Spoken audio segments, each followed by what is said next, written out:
Hi, ഇന്ന് ഞാൻ വന്നിരിക്കുന്നത് നമ്മുടെ റീസെൻ്റ്ലി വന്നൊരു വർക്കിൻ്റെ ഒരു അപ്ഡേറ്റ് തരാനായിട്ടും അതേപോലെ തന്നെ ചെറിയൊരു കൺഫ്യൂഷൻ മാറ്റാനായിട്ടുമാണ്. സോ ഇത് ഇപ്പോൾ എൻ്റെ ബാക്കിൽ കിടക്കുന്ന ഒരു ഇന്നോവ ക്രിസ്റ്റയാണ്. ഇതിൻ്റെ ബോണറ്റും അതേപോലെ ബമ്പറും നമുക്ക് പെയിൻറ്റിങ്ങിന് വന്ന വർക്കായിരുന്നു. പെയിൻറ്റിങ് കഴിഞ്ഞിട്ടുണ്ട്. അപ്പോൾ അതിനുശേഷം പെയിൻറ്റ് കറക്ഷൻ നമുക്ക് കസ്റ്റമർ പറഞ്ഞിട്ടുണ്ടായിരുന്നു. സോ ഈ ഫെൻഡറിൽ നമുക്ക് നോക്കുമ്പോൾ കാണാം ഇത്രയൊരു ഹാഫ് പോർഷൻ നമ്മളൊരു സിംഗിൾ സ്റ്റെപ്പ് പെയിൻറ്റ് കറക്ഷൻ ചെയ്തിട്ടുണ്ട്.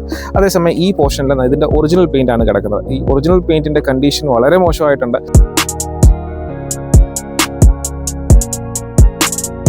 അതായത് യെല്ലോയിഷ് ആയിട്ടുണ്ട്, ഓക്സിഡേഷൻ സംഭവിച്ചു, ഫുള്ളി യെല്ലോയിഷ് ആയിട്ടുണ്ട്, നിറച്ച് സ്ക്രാച്ചുകളും കാര്യങ്ങളും ഉണ്ട്.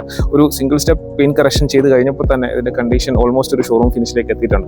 ഇനിയും ബാക്കിയുള്ള പോളിഷിംഗ് പ്രോസസ്സൂടെ കഴിഞ്ഞ് കഴിയുമ്പോഴത്തേക്ക് നമുക്കൊരു ഷോറൂം ഫിനിഷിൽ തന്നെ വണ്ടി എടുക്കാൻ പറ്റും. അപ്പോൾ നിങ്ങൾ ചോദിക്കുന്നുണ്ടായിരിക്കും ഇതിനകത്ത് എന്താണ് ഒരു കൺഫ്യൂഷൻ വരുന്നതെന്നുള്ളത്. ഈ കൺഫ്യൂഷൻ വരുന്നത് ഈ പെയിൻറ്റ് കറക്ഷൻ എന്ന് പറഞ്ഞ ടേമിനകത്താണ്. പെയിൻറ്റ് കറക്ഷൻ എന്ന് പറയുന്നത് ഈ കാണുന്നതാണ്. ഈ പെയിൻറ്റിനെ, ഒറിജിനൽ പെയിൻറ്റിനെ കറക്റ്റ് ചെയ്ത് അതിൻ്റെ ഒരു ഒറിജിനൽ സിറ്റുവേഷനിലേക്ക് കൊണ്ടുവരുന്ന ഒരു പ്രോസസ്സാണ് പെയിൻറ്റ് കറക്ഷൻ എന്ന് പറയുന്നത്. അതേസമയം ഇവിടെ നമ്മൾ പെയിൻറ്റ് ചെയ്ത ഏരിയ എന്ന് പറഞ്ഞാൽ അത് പെയിൻറ്റ് കറക്ഷൻ അല്ല, അതിനാണ് പെയിൻറ്റിങ്. ഇതാണ് പെയിൻറ്റ് കറക്ഷൻ.